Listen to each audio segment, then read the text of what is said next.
नमस्कार योद्धाओं। अपनी आज की कक्षा शुरू करने से पहले थोड़ा सा रिकैप कर लेते हैं कि हमने अभी तक क्या पढ़ा था। पुनर्जागरण की 1.2 जो वीडियो थी, उसमें सबसे पहले हमने आधुनिकता के बारे में जाना था। आधुनिकता क्या होती है, आधुनिकता के बारे में, कैसे मध्यकाल से हम वर्तमान विश्व में काम करें। आधुनिकता कैसे एक सोच को दर्शाती है, एक ऐसी वैचारिक व्यवस्था जिसने आर्थिक, सामाजिक और राजनीतिक संस्थाओं को जन्म दिया, एक नवीन संस्थाओं को। उसके बाद हमने पुनर्जागरण को समझा था कि यह आधुनिकता का वाहक है। जिस प्रकार हमने बात की थी कि एक ऐसी बौद्धिक प्रणाली जो आधुनिकता की वाहक है और विज्ञान पर चिंतन परीक्षण कर सही गलत, उचित अनुचित का निर्णय तर्क बुद्धिवाद पर करती है। अगर इसके चरित्र की बात की थी हमने, तो इसका चरित्र खंडात्मक बताया था। खंडात्मक ना होकर विकल्पिक विकल्प मत बताया था कि एक विकल्प दे रहा है। अगर इसकी स्थिति की बात करें तो यूरोपीय देशों ने एक लंबी अवधि के टाइम में मध्यकाल के अंधकार युग को त्याग कर आधुनिक युग की दहलीज पर कदम रखा था। एक ऐसा बौद्धिक आंदोलन था जो कब शुरू हुआ। ये 14वीं सदी से स्टार्ट हुआ, 15वीं में थोड़ा सा विकसित हुआ, 16वीं 17वीं और 18वीं सदी तक ये अपने उच्च स्तर को प्राप्त कर चुका था। इसका प्रभाव अगर हम बात करें तो 19वीं सदी में भारतीय आंदोलन पे भी देखा जा सकता है। यहाँ ये हमने पिछले कक्षा में कवर कर चुके हैं। अब बात आती है कहाँ से शुरू हुआ। इस पे थोड़ा सा ध्यान देना, ये इस मैप को देखना। ये यूरोप से शुरू हुआ था और इटली इटली का आप अगर थोड़ा सा फिगर आउट करेंगे, ये भूमध्य सागर है। इसकी शुरुआत इटली से हुई। इटली से होने के बाद में ये रोम, फ्रांस, लंदन और भी भाग में फैलता चला गया। और 16वीं सदी के टाइम पे फ्रांस एक इसका सबसे बड़ा केंद्र था और इसके अतिरिक्त अमेरिका में भी इसका एक केंद्र बन चुका था। फिर हमने मध्यकालीन स्तंभों की बात की थी, जिसमें 4 स्तंभों की बात की थी। आस्था, समर्पण, अंधविश्वास और सामुदायिकता। कैसे इन स्तंभों को हमने समझा था, जिस पर पूरा का पूरा मध्यकाल टिका हुआ था। कैसे हमने उन स्तंभों को तोड़ते हुए एक आधुनिकता काल में एंट्री की। फिर उसके बाद हमने पुनर्जागरण के कारण, क्यों क्यों एक ये एक ऐसी कोई भी वो नहीं होती कि जो निर्वात में जन्म ले। कोई ना कोई विचार के पीछे कहीं ना कहीं कोई किसी ना किसी चीज की भूमिका होती है। तो कोई भी विचार आपका कभी भी सॉरी कोई भी विचार आपका कभी भी निर्वात में जन्म नहीं लेता। कहीं ना कहीं उसके पीछे कोई कारण होते हैं। कारण हमने पढ़े थे, कौन कौन से कारण थे। कारण में अगर थोड़ा सा ध्यान दोगे तो मैं इसको थोड़ा सा यहाँ पे ज्यादा ब्रीफ नहीं करूंगा, आगे चल के इसको ब्रीफ करूंगा। अब जब ये इटली से शुरू हुआ तो इसकी भौगोलिक अवस्था क्या थी।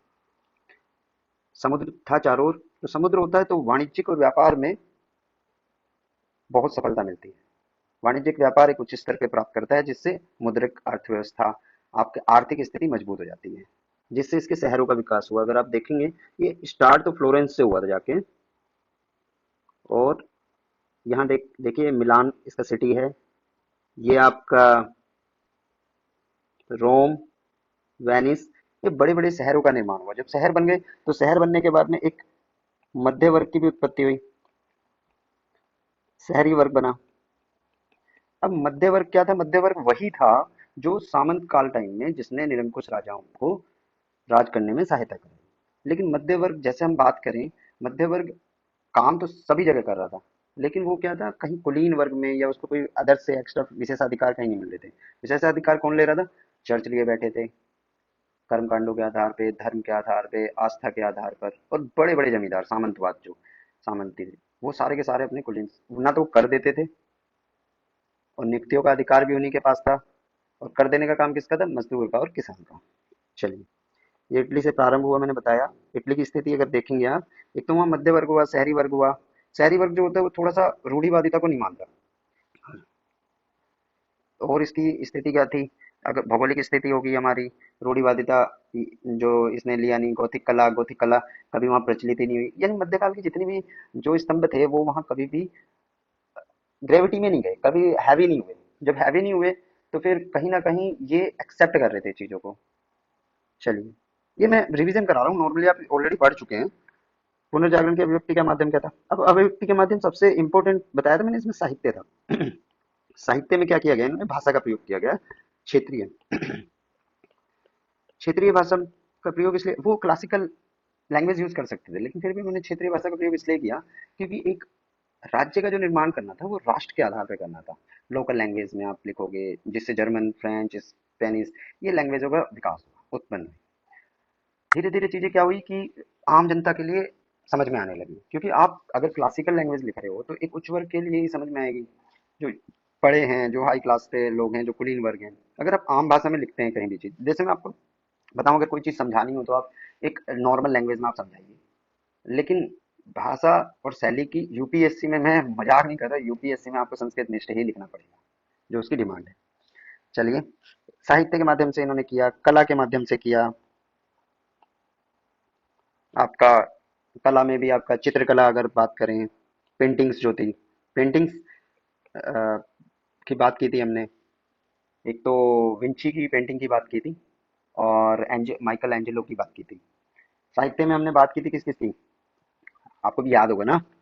साहित्य में हमने सबसे पहले बात की थी, जैसे दांते, उसने तुस्कान भाषा में लिखा था डिवाइन कॉमेडी, जो एक व्यंग्यात्मक वो थी। शेक्सपियर ने जैसे अपने उपन्यासों के जरिए रूढ़ितावादिता का खंडन किया, और इरेस्मस इरेस्मस जिसको राजकुमार बोला गया था, तो ये सारी चीजें इसमें होती गई। अब इसके अभिलक्षण क्या हुए? अगर हम अभिलक्षण की बात करें, तो अभिलक्षण कहीं ना कहीं जो बात करते हैं व्यक्तिवाद की, मानववाद की, बुद्धिवाद की, इहलौकिकता, मतलब इहलौकिकता मतलब यहीं के लोग की हम बात कर रहे हैं। जैसे धर्म बात करता है, आस्था बात करती है, अंधविश्वास बात करता है आपके पारलौकिक की।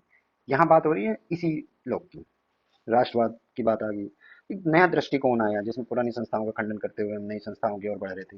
क्योंकि यहाँ पे मैं आपकी एक समझ और सोच विकसित कर रहा हूँ, जिससे आप अपनी समझ के अनुसार उत्तर लिखेंगे। भाषा आपकी होगी, शैली आपकी होगी, बस मैं आपकी समझ विकसित कर रहा हूँ कि अगर किसी भी डायमेंशन से आपका पुनर्जागरण पे कोई प्रश्न आता है, आप उसको इजीली हैंडल करें। और एक चीज और मैं बता दूंगा आपको, ये हमारा पुनर्जागरण का टॉपिक खत्म होने वाला है, खत्म होने के बाद हम फॉलो अप वीडियो ला रहे हैं। यूपीएससी के हिस्ट्री में आज तक नहीं हुआ ऐसा, और आप रियली में देखोगे कि क्या वीडियो होगा वो। उसमें जो जो बताया जाएगा, जिस तरह प्रश्नों को हल करने की टेक्निक, मतलब मॉडर्न टेक्निक आप कहोगे, वो बताई जाएगी। जाके एग्जाम में कराना, गारंटेड गारंटेड पास हो जाओगे। ईमानदारी से पढ़ा होगा ना, पढ़ के तुम कहीं भी आओ, चीजें मैं ये नहीं कह रहा। बहुत सी चीजें हैं, जैसे मैंने, आप जीएस पेपर में भी उसका इंप्लीमेंट कर दोगे, जहां भी इंप्लीमेंट करोगे, 100% वो 5 से 7 मिनट की ही वीडियो बनाएंगे हम, और उसमें टोटल निचोड़ होगा, लेकिन आपको पूरी ये पुनर्जागरण की ये दोनों वीडियो, तीनों वीडियो देखनी पड़ेगी। चलिए, हम कहाँ थे? अभिलक्षण बता दिए थे हमने, कि कैसे एक मानव को इन्होंने साधन से साध्य बनाया, कैसे बौद्धिक चिंतन ही था, ये विज्ञानवादी था, ये तर्क बुद्धिवादी था, जिसने धीरे धीरे धीरे धीरे एक व्यवस्था की परिवर्तन की शुरुआत की, जो जाके आधुनिक आगे बढ़ के प्रबोधन की विचारधारा का निर्माण करता है। फिर आगे इसका प्रभाव कहाँ पड़ा? अगर हम प्रभाव की बात करें, तो प्रभाव इसका कला के क्षेत्र पे भी पड़ा। आपका प्रिंटिंग प्रेस हो गई थी, तो सुलभता हो गई थी सभी को, लोगों को साहित्य इजीली पढ़ने को मिल गया था, नई नई सोच बन रही थी हर जगह। इसने हर क्षेत्र पे प्रभाव डाला, सामाजिक पे, आर्थिक पे, राजनीतिक पे। इनकी भी मैं आगे चल के थोड़ी सी डिस्कशन करूंगा, लेकिन यहाँ हमने एक मोटा मोटा पिछली क्लास में जो पढ़ा उसको पढ़ लिया। अब बात करें हम थोड़ा सा इटली से, और कैसे कैसे ये पुनर्जागरण बढ़ा। तो ये एरिया आता है आपका इटली का। समझिए, इस चीज को थोड़ा सा ध्यान से समझिएगा। ये एरिया आता है आपका इटली का, ये सारा का सारा आपका मेडिटेरियन सी आता है। सबसे पहले ये कहाँ से कहाँ आया, इसमें सबसे महत्वपूर्ण मुद्दा है जो आपका कुस्तुनतुनिया का पतन हुआ था। कुस्तुनतुनिया का पतन क्या हुआ? ये एक धर्म युद्ध के कारण हुआ था। और धर्म युद्ध के कारण जो वहां से किताबें थी, जितने भी साहित्य था वहां पे, ग्रीक विचारकों के चिंतन थे, वो सारे के सारे वो आ गए आपके यूरोप की साइड में, भागे भागे। ये एरिया आपका वो बोला, यहाँ से आपका सारा का सारा, जैसे ये आपका जितना भी था, इस एरिया से सारी चीजें आ गई इधर। अब इटली जो थी, इटली भौगोलिक अवस्था देखो, भौगोलिक अवस्था ये है, समुद्र समुद्र है। अब समुद्र है तो सबसे इंपॉर्टेंट क्या होगा इसका? वाणिज्य और व्यापार अच्छा हो जाएगा। जब वाणिज्य और व्यापार अच्छा होगा इसका, तो उससे आपकी अर्थव्यवस्था मजबूत होगी। अर्थव्यवस्था में मौद्रिक अर्थव्यवस्था का ज्यादा अच्छा होगा क्योंकि व्यापार कर रहे हैं ना ये। अब यहाँ पे एक शहरी वर्ग का निर्माण होगा, एक शहरी वर्ग आएगा जो शहरी वर्ग की आकांक्षाएं नहीं, आकांक्षाएं एक नवीन संस्थाओं की होगी, एक नए विचार के साथ होगी, नए विकल्पों के साथ होगी। अब वो एफर्ट करेंगे और पुरानी संस्थाओं को धीरे धीरे हटाना चाहेंगे, क्योंकि जो शहरी वर्ग उभरा है वो एक पढ़ा लिखा वर्ग है, उसके पास पैसा है लेकिन पावर नहीं है। क्योंकि पावर किसके पास थी? पावर दो लोगों के पास थी, एक तो चर्च के पास थी और एक सामंतों के पास थी। अब जब इन दोनों के पास पावर है सारी की सारी, तो इनसे ट्रांसफर कहाँ हो सकती है? जो मध्य वर्ग है, क्योंकि मध्य वर्ग ही स्टार्टिंग से ही काम कर रहा है सारा। मध्य वर्ग नियुक्तियों में कहीं उसका कोई एंट्री नहीं है, नियुक्ति का सारा ये चर्च और सामंत ले रहे हैं। मध्य वर्ग की कर की सबसे ज्यादा भार, कर का किसके ऊपर भार है भैया? वो मध्य वर्ग के ऊपर है। तो क्या हो गया कि दायित्व किसको मिल गए? सारे मध्य वर्ग को। और मजे कौन कर रहा है? ये कुलीन वर्ग। ये सबसे बड़ा कारण था एक मध्यकाल से में जो पुनर्जागरण में जिसको हटाने का प्रयास किया। और काल सापेक्ष और निरंतरता के साथ, परिवर्तनशीलता के साथ ये धीरे धीरे धीरे धीरे चीजें खत्म हुई। आज भी अगर हम वर्तमान काल में देखें तो हम कह देते हैं कि बहुत सी चीजें क्या हैं कि आप सिल्वर स्पून लेके पैदा हुए हो। देख लो आज के आपकी पॉलिटिक्स में, देख लो आप आज की कहीं भी देख लो, बहुत सी चीजों में आप देखोगे कि बहुत सारी चीजें क्या हैं कि आपको बाई बर्थ मिल जाती है, तो उसमें कहीं ना कहीं उनको वहाँ स्पेशल राइट है। लेकिन आज हम वर्तमान में इसकी एज पर कॉन्स्टिट्यूशन चलते हैं तो हमें विधि के समक्ष समानता है, अभिव्यक्ति और विचार की स्वतंत्रता है। आज का संविधान हमें आजादी देता है, हमें समानता देता है, हमें बंधुत्व की बात सिखाता है। ये कहाँ से है? ये कहीं ना कहीं बहुत लंबी प्रक्रिया से गुजरे हैं। जो हम आज तकनीकी की बात करते हैं, जो आज हम हेल्थ सिस्टम में इतने आगे बढ़ चुके हैं, हम 5G 6G 7G की बात करें, कहाँ से बात कर रहे हैं? ये कहीं ना कहीं बहुत लंबी प्रक्रिया से होकर गुजरे हैं। अब समझिए, ये चीजें शहरी वर्ग हो गई। यहाँ पे एक बहुत इंपॉर्टेंट चीज थी उस टाइम की, भौगोलिक खोज होगी। जो आपकी भौगोलिक खोजें हुई, नए नए रिसर्च हुए, जिन्होंने पूरी जो आपकी बुक्स थी, जो इतनी सारी चीजें मान्यताएं थी, रूढ़िवादिता परंपराएं, उनको डायरेक्ट खंडित करना शुरू कर दिया और एक विकल्प भी दिया। जैसे मैंने कॉपर्निकस वाली थ्योरी बताई थी कि गैलीलियो ने जब किया तब जाके वो क्लियर हुआ। चलिए, ये फिर इसको एक चीज इसलिए लगाइए, इसको एक चीज याद करना, लोयन की उसमें है, ठीक है? मतलब लोयन की शेप में है, इटली है, इसके जितने भी फ्लोरेंस से शुरू हुआ है, ये सारी चीजें। अब सबसे इंपॉर्टेंट पार्ट आता है आपका, कुछ बिंदु हैं जिन पे हमें बहुत ध्यान देना पड़ेगा और प्रश्न की मांग वहीं से शायद हो सकती है, संभावित प्रश्न आपका वहां से निकल सकता है। जैसे हमने कुस्तुतुनिया का पतन की बात की, कुस्तुतुनिया के पतन में धर्म युद्ध का बहुत बड़ा हाथ था। कुस्तुतुनिया का जब पतन हुआ, कुस्तुतुनिया की स्थिति क्या थी? कुस्तुतुनिया थी भैया रोमन साम्राज्य की राजधानी। मतलब ये क्या थी? रोमन साम्राज्य की राजधानी थी। 1453 में तुर्कों द्वारा इस पे आधिपत्य स्थापित कर लिया था। इसी क्रम में क्या हुआ कि जो इटली के सभी शहर थे वो थोड़ा थोड़ा स्थानांतरित हो गए थे। फिर धीरे धीरे बौद्धिक चेतना आई, प्रतिमान आए और यहाँ विवाद हुआ चर्च का। अब सबसे बड़ा जो धर्म को लगा ठेस आपकी धर्म आस्था को, इस धर्म युद्ध में चर्च गया भैया हार। क्योंकि नई नई बौद्धिक चेतना हो रही थी ना, जहां जहां आपको व्यापार करने में धन से, क्योंकि धर्म क्या कह रहा था? व्यापार संचय मत करो, हम आपके पाप कटवा देंगे, नियुक्तियों में हम अधिकार अपना ही रखे हुए हैं। सारी चीजें धर्म डरा के रखने की भूमिका में था, डरा भी रहा था, आपको हर जगह रोक भी रहा था। और नया वर्ग भाई, एक जो व्यापारी वर्ग है उसको चाहिए आर्थिक स्थिति, उसको चाहिए अर्थव्यवस्था की बात। धर्म से ठेकेदार तब नहीं मानता, धर्म की बात करेगा जब उसका व्यापार सही होगा। आज भी देख लो, आज के टाइम में भी आप किससे बात करो, धर्म की संस्था में सबसे ज्यादा व्यापारी वर्ग ही पैसा देता है, दान चंदा। लेकिन वो कब देता है? वो अपना काम करने के बाद में। सारी चीजें कि भैया इतना मैंने कमाया है, इसका मैं 2% दान कर रहा हूँ। ऐसा तो नहीं कि पहले दान कर दूंगा और फिर मैं करूंगा। लेकिन कहीं ना कहीं कर्मकांडों में और चर्च क्या कह रहा था कि आप भैया पहले दे दो, ये कर दो। बहुत सारी रूढ़ितावादिता और परंपराएं कह रही। सिंपल सी आप हंसी की बात सुनोगे, देखोगे कि वो क्या कर रहा है, कह रहा है आपने बहुत सारे पाप किए, आप आ जाओ, हमें पैसा दे दो और हम आपके पाप का काट देंगे। सेम आपके बहुत सारे धर्मों में, यहाँ कहीं कटाक्ष नहीं कर रहा, मैं एक नॉर्मली बात बता रहा हूँ। हिंदू धर्म में भी ऐसे कहते हैं कि आप कर्मकांड कर लो, ये कर लो, वो कर लो, उससे आपके पाप कट जाएंगे। हर धर्म की सीधी बात है। फिर क्या हुआ कि यहाँ पे चर्च जब हारा, धर्म को बहुत बड़ा धक्का लगा। तो ये सारे के सारे जो व्यापारिक संबंध थे ये और स्ट्रॉन्ग होने शुरू हो गए। अर्थव्यवस्था धीरे धीरे गति प्राप्त करने लगी। इसी दौरान एक प्रेस का आविष्कार हो गया। अब प्रेस का आविष्कार हो गया तो इन चीजों को एक आम वर्ग में, मध्य वर्ग में भी पता चलने लगा कि क्या हो रहा है, कहाँ गलतियां हो रही हैं, ये सारी चीजें। तो हमने धर्म का ये पढ़ लिया। प्रेस के आविष्कार में सबसे बड़ा क्या था कि आप भैया पैसा दो और आपको बुक्स मिल जाएंगी। अब बुक्स मिल जाएंगी। अब पता है मध्य वर्ग की एक चीज होती है, मध्य वर्ग की क्या है सबसे बड़ी बात, कि मध्य वर्ग की खासियत ये है कि उसके घर में खाना है।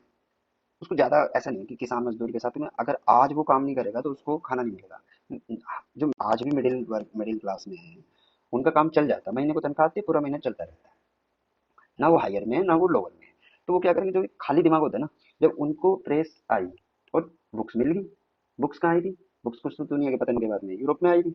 अब वे सारे के सारे साहित्य, उनको पहले भी कागज वागज सारी चीजें पता थी, लेकिन धीरे धीरे जब और वो सारा का सारा जो क्लासिकल साहित्य था वो उनको मिला, तो उसने चार में चांद, चार चांद लगा दी। अब जब चीजें उनको जानी, आम आदमी को पता चला, तो धर्म की आस्था तो कमजोर भैया हो नहीं थी। मध्य वर्ग शहरी वर्ग की मैंने बात कर ली कि मध्य वर्ग की और शहरी वर्ग की क्या होता है, मध्य वर्ग और शहरी वर्ग की आकांक्षाएं अलग होती हैं। उनकी इच्छाएं होती हैं कि आज हम भौतिकता के जीवन में, आज भी एक नॉर्मल आम आदमी क्या चाहता है, आम आदमी चाहता है कि मेरे घर में एसी हो, मेरे घर में टीवी हो, मेरे पास स्मार्टफोन हो और मेरे बच्चे गाड़ी से जाए। मतलब ये मिडिल क्लास की सबसे ज्यादा मतलब सबसे बड़ी इच्छा होती है ये, कि बड़ा सा घर हो, बड़ी सी गाड़ी हो। अब क्या हो रहा था कि उनकी पारलौकिकता से इहलौकिकवाद में आ रहे थे। क्योंकि अब धीरे धीरे क्या हो रहा था कि जो मानव था वो साधन ना होके साध्य बन गया। जितनी भी सोसाइटी थी, समाज, जितनी भी परंपराएं थी, जितनी भी राजनीति थी, अर्थव्यवस्था, वो सारी की सारी मानव केंद्रित हो गई। मानव अब समाज के लिए नहीं रहा, समाज मानव के लिए हो गया। इसका प्रभाव कहाँ पड़ा? अब इसका प्रभाव बहुत सारी जगह पड़ा। राजनीति पे पड़ा, अर्थव्यवस्था पे पड़ा, आपका धर्म सुधार पे पड़ा। इसमें एक इम्पोर्टेंट पार्ट मैं आपको बताऊं, इसने राजतंत्र को सशक्तिकरण किया। जो राजतंत्र था ना, अभी तक क्या दो काम थे। एक आपका चर्च स्ट्रांग हो रहा था जो कि शेषाधिकार रखे था, एक सामंत रखे था। जब स्टार्टिंग में क्या हुआ कि राजा के पास में पैसा नहीं था, क्योंकि मध्य वर्ग के पास में भी पैसा नहीं था। जैसे जैसे व्यापारिक विकास ये सारी चीजें हो रही थी, टाइम चेंज हो रहा था, तो उनके पास पैसा आ गया, आर्थिक स्थिति मजबूत होगी। अब मिडिल, जो मध्य वर्ग है, वो किसको सपोर्ट किया? उसने राजा को सपोर्ट किया। अब राजा को सपोर्ट किया व्यापारी वर्ग ने, और जितने भी थे वाणिज्यिक व्यक्ति, पैसा आया तो राजा ने अपनी सेना शुरू कर दी। पहले क्या करता था राजा, क्या करता था, सेना लेता था सामंतों से। सामंत टाइम पे मना कर देते थे, मतलब ये आश्रित था।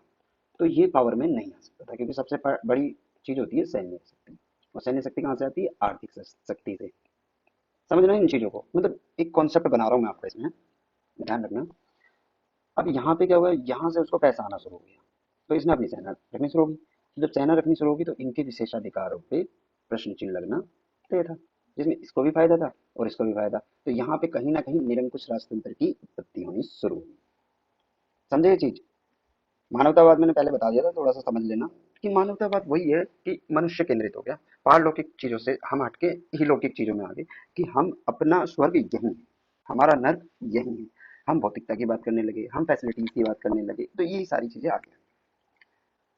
इसका एक चीज ध्यान रखना, मैं अभी आपको कॉन्सेप्ट बना रहा हूँ, इसका पीडीएफ भी आपको मिल जाएगा, लेकिन पीडीएफ के लिए आपको थोड़ा वेट करना पड़ेगा। पीडीएफ ऐसा दूंगा कि मेरी क्लास से और जो ये नोट्स होंगे इनको कंप्लीट कर लोगे तो टॉपिक से बाहर एक भी प्रश्न नहीं जाएगा। फॉलो वाली वीडियो जरूर देखना और चैनल को सब्सक्राइब जरूर करना, क्योंकि आप सब्सक्राइब करोगे तो हमें मनोबल मिलता है। अच्छी अच्छी आपको पूरी निरंतरता के साथ में इतिहास पढ़ाऊंगा, पूरे तल्लीनता से। आप इस चीज की बिल्कुल भी टेंशन मत लेना। और जिस दिन हमारा विश्व इतिहास खत्म हो जाएगा ना, आप गारंटेड कहोगे कि थैंक यू सर, और एक भी क्वेश्चन बाहर नहीं जाएगा। ध्यान रखना इस चीज का। अब हम इसे राष्ट्र राज्यों के उदय की बात करते हैं। अब राष्ट्र राज्य उदय कैसे हुए? जैसे जैसे साहित्य की बात करी हमने कि साहित्य पे जो भाषा का इस्तेमाल किया, उन्होंने क्षेत्रीय भाषा का इस्तेमाल किया। क्षेत्रीय भाषा का इस्तेमाल करने के बाद में उन्होंने जितनी भी चीजें थी वो लोकल लोगों को पढ़ना शुरू कर दिया। लोकल लोकल लोगों को पता चल गया, जो मध्य वर्ग था, आम आदमी था, उसके लिए चीजें उपलब्ध होगी। अब जब उपलब्ध होगी तो एक भाषा और एक लक्ष्य के आधार पे उन्होंने राष्ट्र राज्य का उदय होना शुरू। इसका एक छोटा सा एग्जाम्पल दूंगा कि क्या हुआ। जैसे चर्च के अगेंस्ट में आगे आएगा मार्टिन लूथर का एक वो है कि मार्टिन लूथर ने सपोर्ट किया जर्मनी के कुछ शासकों को, यानी आपस में ये प्रोटेस्टेंट धर्म वाले आ गए थे, मतलब एक राजा बन गए थे, तो ये एक साथ एक गुट बना लिया इन्होंने। और ये जितने भी राजा बने थे, ये सारों का उदय, जो स्टेट फॉर्म हुए थे, वो सारों का बेस जो था वो राष्ट्रवादी था। क्योंकि एक ही आधार से ये सारे के सारे एक ही मांग के हिसाब से कि चर्च का ही विरोध कर रहे थे ना, तो उसी बेस पे इन राज्यों का निर्माण हुआ था। चलिए आगे बात करेंगे। अब पुनर्जागरण की स्वरूप कैसा था, यह प्रकृति कैसी थी। प्रकृति हमने पहले भी बताया कि विखंडनात्मक खंडनात्मक नहीं थी, ये विकल्प दे रहा था। मतलब ये एक पैर तो धर्म मध्यकाल में रखे हुए था, और एक पैर था इसका आधुनिक काल की दहलीज पर। ये दोनों के दोनों में चाह रहा था कि ऑप्शन क्या मिला इनको, विकल्प क्या दे रहा था कि आप चुपचाप दबे पांव से निकल के आधुनिकता की तरफ प्रवेश करो। यहां से आगे अगर हम निकले तो अब आता है धर्म सुधार आंदोलन। अब कहीं ना कहीं धर्म में कुरीतियां आ गई थी, धर्म अपनी ओरिजिनल अवस्था में नहीं रहा था, धर्म के कृत्य थोड़े से घिनौने हो गए थे, कर्मकांड ज्यादा हो गए थे, आम आदमी पे भार ज्यादा पड़ने लगे था। इन्हीं कारणों की वजह से इसमें सुधार की जरूरत है। और जब सुधार आसानी से ना हो, एक्सेप्टेबल इजी ना हो, तो उसके लिए हम करते हैं आंदोलन। अब वो हुआ कैसे, उसका हम थोड़ा सा पढ़ते हैं। अब धर्म कौन सा था। धर्म था केवल एक, कैथोलिक। अब कैथोलिक धर्म था, इसी में हमें सुधार चाहिए था। ईसाई जो फॉलो कर रहे थे वो कैथोलिक धर्म को ही फॉलो कर रहे थे। उसमें जो मैंने बताया आस्था, अंधविश्वास, ये सारे भर चुके थे, मतलब गले तक आ चुके थे, फॉलो हो रहे थे, अंधा अनुकरण हो रहा था। ये सारी चीजें कहीं ना कहीं एक आम आदमी की जिंदगी पे प्रभाव डाल रही थी, मतलब मैंगो मैन को दिक्कत आ रही थी। जो आम आदमी होता है ना, वही आंदोलन करता है। जब उस पे अति हो जाए तभी क्रांतियां हुई। अब आगे चल के देखो फ्रांस क्रांति, ये सारी चीजें, इसमें आपको मजा आएगा जब मैं पढ़ाऊंगा। तो इसमें क्या हुआ, धीरे धीरे जो पुनर्जागरण से आगे हम बढ़ रहे थे, वहां पे क्वेश्चन उठने लगे, लोग बाग जागरूक हो गए, पैसे से भी स्ट्रोंग हो गए। तो चर्च का तो वही चल रहा था, नियुक्तियों में भी अपना अधिकार ले रहा था, आपका कर भी नहीं देना था उनको। ये सारा का सारा दबाव आना शुरू हो गया। अब धीरे धीरे कहते हैं ना, पहले वाद होता है, फिर विवाद होता है, और फिर संवाद बनता है। तो वाद विवाद होगा, अगर वो संवाद ना बने तो बीच का काल क्रांति का काल होता है, वो लड़ाई झगड़ा सब होगा उसमें। फिर क्या हुआ कि धीरे धीरे कोई विकल्प चाहिए थे, कि विकल्प मिले हमें। मेन टारगेट क्या था, विशेषाधिकारों का समाप्ति। क्योंकि विशेषाधिकार समाप्त कर दो, सबसे मेन प्रॉब्लम इनकी यही थी। अब धीरे धीरे धीरे धीरे क्या हुआ, लोगों ने, जो यूरोपीय देश थे, अलग अलग वर्ग थे, अलग अलग राजा जो मैं बता रहा था वो उभरे थे, उन्होंने कैथोलिक धर्म से नाता तोड़ना शुरू कर दिया। अब जैसे जैसे नाता टूटा, ऐसे ऐसे नए चर्च बनना शुरू हो गए। अब जो चर्च बने, मतलब एक वर्ड आता है प्रोटेस्टेंट। अब मतलब ये वर्ड ध्यान रखना, इसको बोलते हैं प्रतिवाद भी बोलते हैं हिंदी में। मतलब इन्होंने प्रोटेस्ट किया, जो कैथोलिक बीच बीच में कैथोलिक धर्म में कुरीतियां और उनकी जो अपनी बात कह रहे थे, वो जब अति होगी हर चीज की, तब इन्होंने प्रोटेस्ट करना उसका शुरू कर दिया। इसीलिए इसका नाम पड़ा प्रोटेस्टेंट धर्म। ये एक विकल्प था कैथोलिक धर्म का। इसकी सबसे अच्छी बात क्या थी, इसने कहा कि जैसे मानव एक असीमित संभावनाओं वाला मस्तिष्क रख रहा है, कि जो पादरियों ने आपने धीरे धीरे इसका इंटरप्रेट किया है ना बाइबल का, बाइबल में जो लिखा है वो अक्षरतः सही लिखा है, लेकिन हो सकता है उसका इंटरप्रेट आपने अपने हित किया। अगर जनता के हितार्थ कर देते तो ये प्रोटेस्टेंट की जरूरत भी नहीं होती। आज की कंडीशन भी यही है।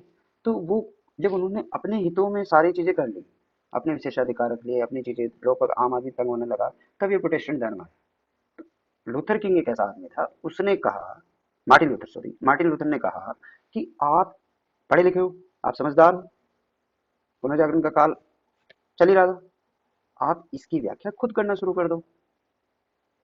उसने जर्मन भाषा में उसका ट्रांसलेशन भी करा, कि जब आप इतना अच्छा माइंड ले रहे हो तो इसका खुद का ट्रांसलेशन करो, क्यों उन पर डिपेंड हो रहे हो। बाइबल को उसने माना, ईसा मसीह को उसने पूरा वो दिया कि भैया जो ईसा मसीह ने लिखा है वो बिल्कुल, ईसा मसीह ने जो भी उस बाइबल में है वो बिल्कुल सही है, लेकिन उसके जो इंटरप्रिटेट करो वो आप करो, उन पे डिपेंड मत करो। धीरे धीरे चीजें चलती है। अब थोड़ा सा समझ गए ना कि कैसे हुआ। पृष्ठभूमि, अगर हम पृष्ठभूमि की बात करें तो पहले दो विचारधारा, दो चीजें थी, एक सामंतवाद जो मैंने पहले बताया और चर्च। अब चर्च की अगुवाई कौन कर रहा था? पोप। चर्च की अगुवाई कर रहे थे पोप साहब, रोमन के पोप। उन्होंने जो कह दिया वो मानना है, उसका अक्षरशः पालन करना है। एक प्रभु सत्ता की स्थिति आ चुकी थी जिसमें वो अपने हितों में ही सारी चीजें कर रहे थे। अब पोप साहब को माना जाने लगा ईश्वर का प्रतिनिधि। अब जैसे ईश्वर का प्रतिनिधि माना जाने लगा, चीजें मतलब स्ट्रोंग होगी, उन्होंने कर्मकांड कर दिए शुरू। जन्म से लेकर मृत्यु तक आपको ये करना है, ये करना है, ये करना है। उन्होंने कहा कि साल में भैया आप एक बार अपना पाप जरूर स्वीकार करेंगे मौखिक रूप से, जो भी आपने पाप किया। अब जैसे ही आप पाप के लिए स्वीकार करोगे, ऐसे ही आपको दंड मिलने के भागी हो जाएंगे। और दंड का जो काट है वो केवल चर्च के पास है। आप उनको पैसा दो, आपके दंड वो कम कर देते हैं। अब जैसे जैसे आपके दंड कम करेंगे, वैसे वैसे चर्च के पास पैसा बढ़ जाएगा, और पैसा बढ़ जाएगा तो वो स्ट्रोंग होते चले जाएंगे। अब कुछ चीजें हैं इसमें ध्यान रखना। एक बपतिस्मा करके वर्ड आता है, बपतिस्मा। इसको बोलते हैं नॉर्मली कि आपने कुछ पाप किया, आप गए, आपने मौखिक रूप से स्वीकार किया, अब आपको सजा मिलनी है। उसके लिए जो ईश्वर ने आपको कुछ पुण्य दे दिए उस पैसों के बदले, और आपके पाप हो गए कम। एक दंड मोचन है, वो भी इसी तरह का है। मतलब आपके दंड को मोच लिया जाता है चर्च के द्वारा। समझो कॉन्सेप्ट, समझो यहाँ पे क्या चल रहा है। कर्म कांडों से मतलब पैसा आ रहा है, हर चीज में नियुक्ति में पैसा दे रहे हैं, हर चीज में कहीं ना कहीं उनको वो आ रहा है। अब अगर कहीं भी आप इन चीजों की अवहेलना करोगे तो आपको समाज कर देगा बहिष्कृत। एक आडंबर बन गया था सारी चीजें, मतलब आप मूवीज भी देखेंगे तो आपको दिख जाएंगे कि बहुत सारे सभी धर्मों में कहीं ना कहीं ऐसी चीजें रही हैं, बड़े हाई लेवल में। अब पहला था इनका पाप स्वीकार करना, दूसरा था इनका दंड मोचन, और तीसरा था आपका बपतिस्मा। ये सारी चीजें होने लगी तो कहीं ना कहीं एक, अब चीजें और एक्सटेंड होती है ना, तो फिर जादू टोना शुरू हो जाता है। जैसे आज भी बाबा करता है ना पीलिया को भगाने के लिए। भैया पीलिया दवाई से ठीक होगा, विज्ञान बोल चुका है, विज्ञान की बात मानो। लेकिन धर्म कुछ और कह रहा था कि ऐसे ही हो जाएगा, जादू टोना, ये कर लो, ये खा लो, ये ताबीज पहन लो, ये सारी चीजें चलने लगी। अब चीजें क्या है, धीरे धीरे धीरे धीरे और कॉम्प्लेक्सिव नेचर की हो गई थी, तो कहीं ना कहीं प्रॉब्लम आनी होनी थी। अब यहाँ तक मैं तुम्हें एक बात बताऊं कि इनकी इतनी अनैतिकता बढ़ गई थी कि भैया जो पोस्ट थी ना, वो भी बिकनी शुरू हो गई। आप आज के टाइम में देखते हो पोस्ट बिक रही है उनकी, जो जितना ज्यादा पैसे दे रहा है वो ज्यादा। आय प्रमाण पत्र, मृत्यु प्रमाण पत्र, उस टाइम भी यही चल रहा था। उसके पैसे दो, अब मृत्यु प्रमाण पत्र बना लो। आपके संस्कार अच्छी तरह हो जाएंगे, ज्यादा पैसे वाले, कम पैसे वाले आपको ऐसी करे। मतलब इतना धर्म में इतनी निम्न स्तर की प्रवृत्ति आ गई थी कि आप सोच भी नहीं सकते। चर्च की चारों तरफ तानाशाही चली रही थी। अब जब चर्च की हर जगह पावर चलेगी, नियुक्तियों में, कर में, आपको मानना ही पड़ेगा। पोप मालिक थे, जो उन्होंने कह दिया उसका अक्षरशः पालन आपको करना ही करना है। अब ये सारी चीजें चलती है, ये सारी की सारी कैथोलिक, देखो किसी भी धर्म में बहुत सारी चीजें, मैं ये मानता हूँ, इस चीज को एक्सेप्ट करता हूँ कि किसी भी धर्म में जब वो शुरू होता है तो अच्छी चीज के लिए शुरू होता है। उसमें 70-80% चीजें अच्छी होती हैं, 20% चीजें, हर चीज में कोई भी नथिंग इज परफेक्ट, अच्छाई बुराई दोनों पक्षों में होती है।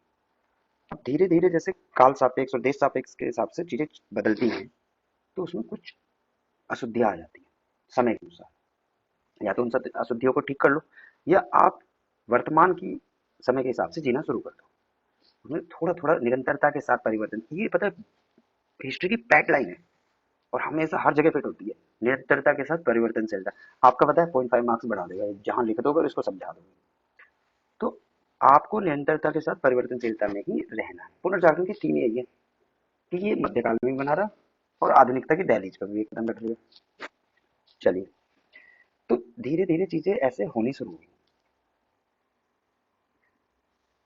जैसे जैसे मार्टिन लूथर का जो स्टार्टिंग की इन्होंने, एक कम्युनिटी बनाई। एक कम्युनिटी बनाने के बाद में बहुत सारे राजा बने अलग अलग एरिया के, जो इसके प्रोटेस्टेंट धर्म को मानते थे। प्रोटेस्टेंट आया कहाँ से? प्रोटेस्टेंट का मीनिंग था कि एक बार चर्च ने कहा इन छोटे छोटे राजाओं को कि भैया ये चीजें मानो, आपको ये मानना पड़ेगा। उन्होंने उसका विरोध तो किया ही, साथ में एक प्रतिवाद भेजा। प्रतिवाद, उसी को प्रोटेस्टेंट बोलते हैं, कि हम मानेंगे तो है नहीं, और आपका विरोध भी करेंगे और इसका एक नया विकल्प भी देंगे। और उसी की जनरेशन में आपका ये आया प्रोटेस्टेंट धर्म, मतलब ये प्रोटेस्ट कर रहा था उस चीज को। अब उसके बाद ये प्रोटेस्टेंट धर्म आया। इसमें जर्मन में आप देखेंगे, आगे चल के देखेंगे तो जर्मनी का जो ऊपर का पार्ट था वो सारा का सारा प्रोटेस्टेंट वाला था, और फ्रांस उसको नीचे वाले को, जो कैथोलिक वाले थे, उसको कब्जाना चाह रहा था। वो एक ही खंड में आप पढ़ेंगे। बहुत बहुत ब्यूटीफुल टॉपिक है। अब बात आती है परिणाम की। अब परिणाम कहाँ कहाँ पड़े, ये बहुत इंपॉर्टेंट है जो आपको जानना है। सबसे पहले आता है धर्म।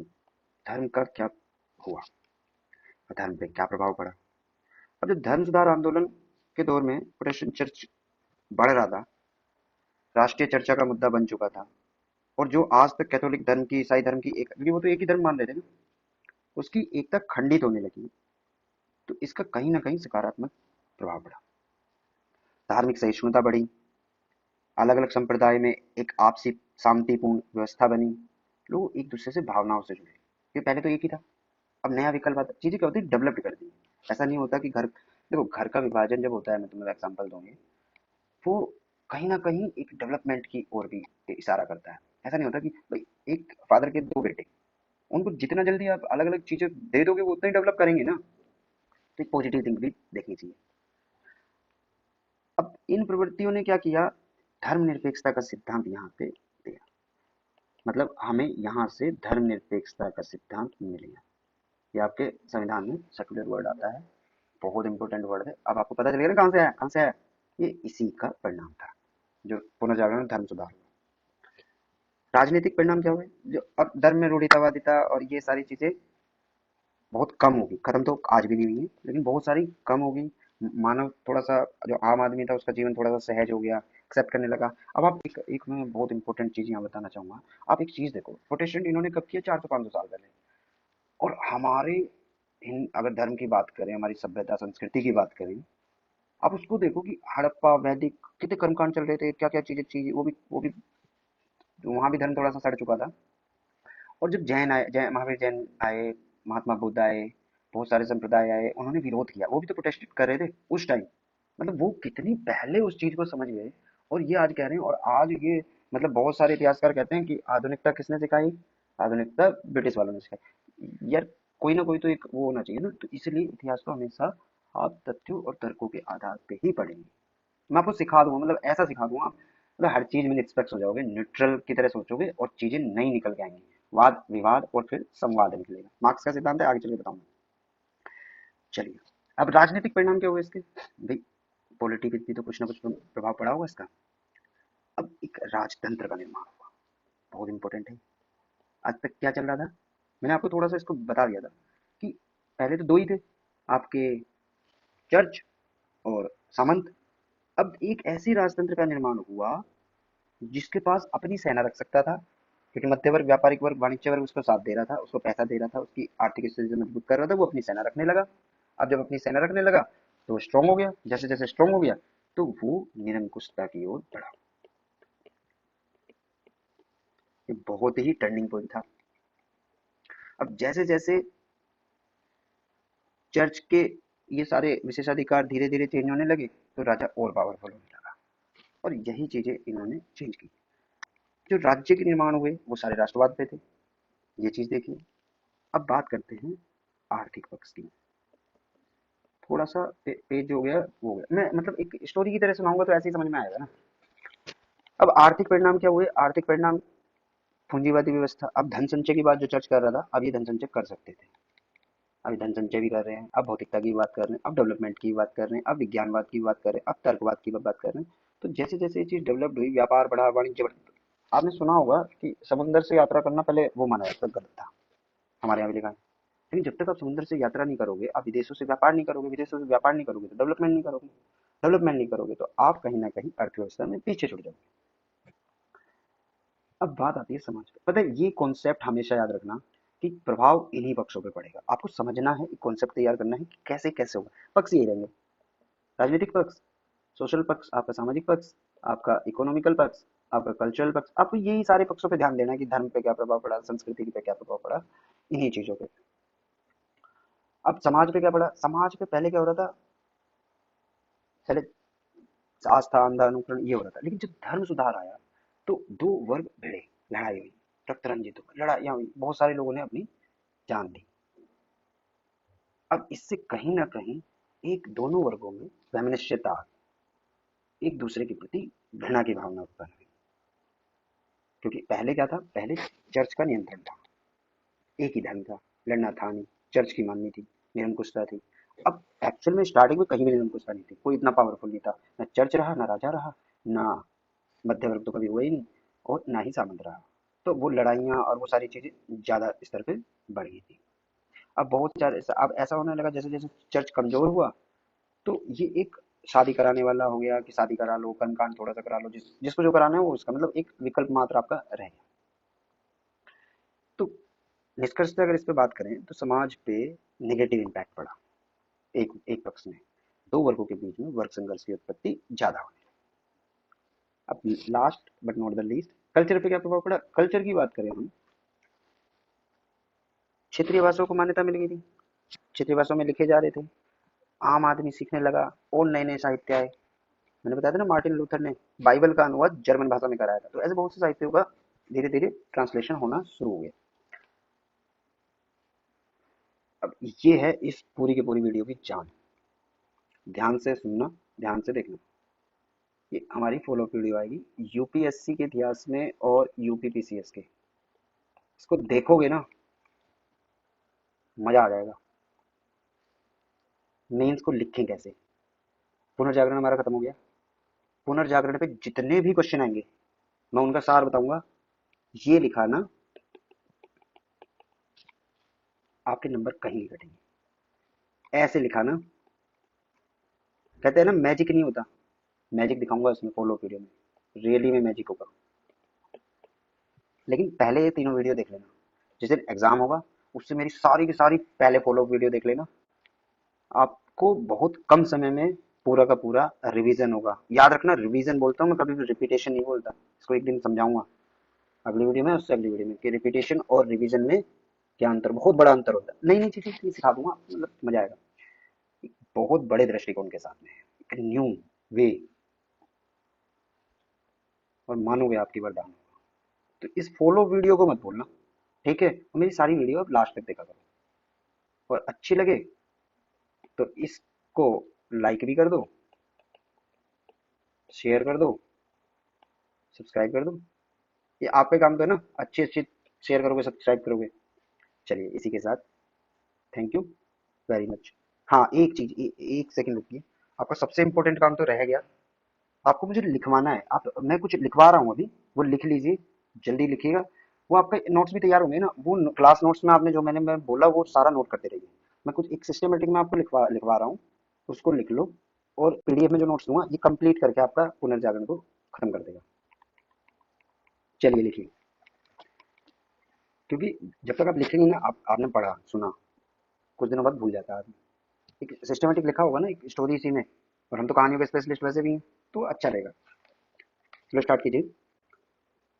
रोम का पोप अपने अधीनस्थ पादरियों की नियुक्ति करता था, अपने अधीनस्थ पादरियों की नियुक्ति करता था। उनके आय का उनकी आय का एक अंश भी प्राप्त करता था। धर्म की व्याख्या का अंतिम अधिकार उसी के पास था, और राजा उसके द्वारा ही व्याख्या को ध्यान में रखकर ईसाई धर्मानुसार शासन चलाता था। मतलब क्या था, राजा स्ट्रॉन्ग तो था नहीं, तो राजा उसी के अकॉर्डिंग चलेगा जो रोम का पोप कह रहा है। क्योंकि राजा के पास ना तो अपनी ऐसी सेना थी, क्योंकि सामंत भी हेल्प लेता था, ना उसके पास पैसा था। अब दूसरे पैराग्राफ से पॉइंट में लिख लेंगे तो ज्यादा बेहतर रहेगा। दूसरा पॉइंट है, चूंकि धर्म एक ही था सॉरी मेरी थोड़ी सी तबीयत डाउन थी, लेकिन आपकी क्लास होनी जरूरी थी क्योंकि यूपीएससी का एग्जाम आ रहा है, इसमें एक क्वेश्चन यहाँ से जरूर आएगा। चलिए दूसरा पॉइंट लिखिए, चूंकि धर्म एक ही था तथा लोग धार्मिक थे, इसीलिए पादरियों की शक्ति ज्यादा थी,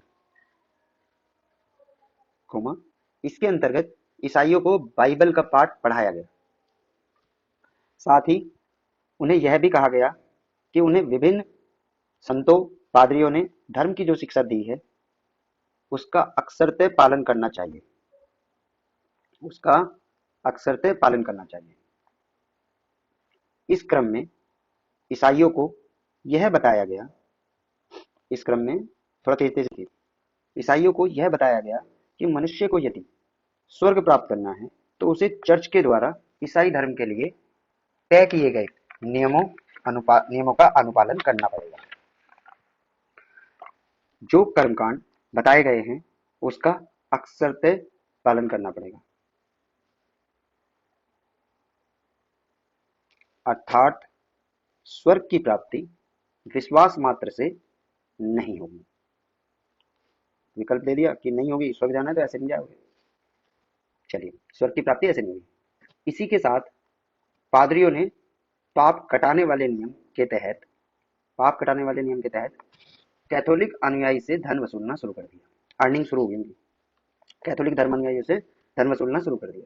इसके तहत कैथोलिकों ने, अगले पैराग्राफ से, इसके तहत, और जो पॉइंट में लिख रहे हैं वो पॉइंट से, इसके तहत कैथोलिकों ने यह भी व्याख्या दिया कि धनी व्यक्ति को स्वर्ग की प्राप्ति नहीं हो सकती, मतलब आपको धन संचय नहीं करना है।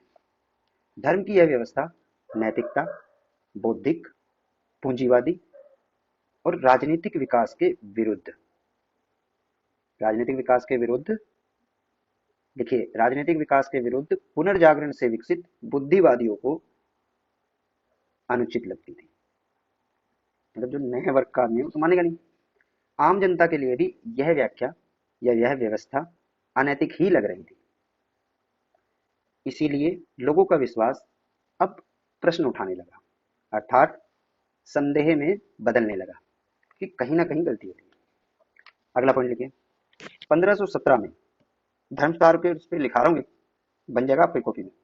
1517 ईस्वी में कैथोलिक धर्म के खिलाफ एक आंदोलन चला जिसमें मार्टिन लूथर ने उसकी कई मान्यताओं को चुनौती दी तथा मार्टिन लूथर ने उसकी कई मान्यताओं को चुनौती दिया तथा उनके स्थान पर नया विकल्प दिया, जिसमें यह बात कही गई कि ईसाइयों को बाइबल छोड़कर अन्य बातों पर पालन नहीं करना चाहिए। उसने यह कहा कि पादरियों के द्वारा धर्म की व्याख्या पर निर्भर रहने की जरूरत नहीं है। जो मैंने आपको बताया वो लिखवा रहा हूँ, निर्भर रहने की जरूरत नहीं है। प्रत्येक व्यक्ति बुद्धिमान है तो स्वयं बाइबल पढ़कर समझ सकता है।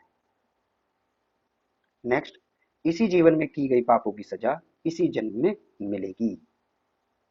मान्यताओं में थी कि उचित माध्यमों से धनार्जन करने में कोई दोष नहीं है, तो यह सोच पूंजीवादी निकट सोच दिखाती है। प्रोटेस्टेंट नैतिकता पूंजीवाद के लिए सहायक सोच, मतलब जो प्रोटेस्टेंट की नैतिकता थी ना वो पूंजीवाद को सहायता कर रही थी। अब जैसी आवश्यकता है, जैसी रिक्वायरमेंट है, उसी हिसाब से काम करेगा ना। चलिए नेक्स्ट पॉइंट, राजा को पृथ्वी पर ईश्वर का प्रतिनिधि बताया तथा इस आधार पर उसको चर्च की सत्ता से दूर कर दिया। यह विचार दिया कि राजा का आदेश ईश्वर का आदेश है, यह राजा का आदेश ईश्वर का आदेश है।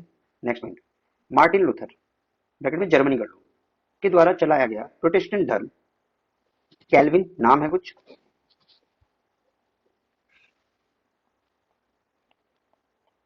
कैल्विन, ज्विगली, एग्लिकन,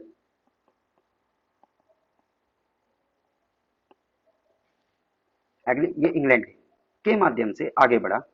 17वीं सदी तक आते आते आयरलैंड प्रोटेस्टेंट धर्म का अनुयायी हो गया। अब यहाँ आपका लिखा हुआ पूरा हो गया। एक मैं छोटी सी और इसमें इंपॉर्टेंट चीज बता रहा हूँ, इसकी सीमाएं देखना।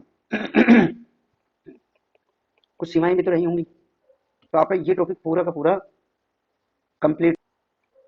सबसे पहले अगर बात करें तो हम बात किसकी कर रहे हैं, इधर लिख लेते हैं पुनर्जागरण और इधर लिख लेते हैं धर्म सुधार आंदोलन। अब देखो धर्म सुधार आंदोलन किसकी बात करता है? धर्म की।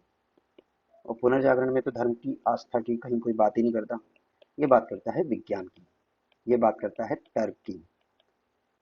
दूसरी चीज, यहाँ पे राजा को स्त्रीय स्वरूप दिया गया, राजा को ईश्वर का प्रतिनिधि माना गया, और यहाँ को ऐसी कोई बात ही नहीं थी। अब जो धर्म का ये पूरा का पूरा आंदोलन जो था, ये धर्म के लिए नहीं था, ये इसका एक सीमा थी, ये कर्मकांडों से परेशान था, ये कहीं ना कहीं एक विकल्प की खोज में था, और इसका केवल और केवल विशेषाधिकार पे बात कर रहा था ये। और इसका जो एरिया था वो बड़ा एरिया था, जिसमें हम मानव केंद्रित उसकी भी बात कर सकते हैं, जिसने विज्ञान पे, राजनीति पे एक व्यापक प्रभाव डाला, कला पे, और राष्ट्रवाद को कहीं ना कहीं इसने जन्म दिया। यहाँ पे राष्ट्रवाद की कहीं भी ऐसी कोई बात दिखती नहीं। तो ये कुछ सीमाएं थी जो पुनर्जागरण और धर्म सुधार आंदोलन में है, आप इसको कर लीजिए। फिर मैं बोल रहा हूँ, दो चीजों का ध्यान रखिएगा, एक फॉलो वीडियो का, और दूसरा सब्सक्राइब का।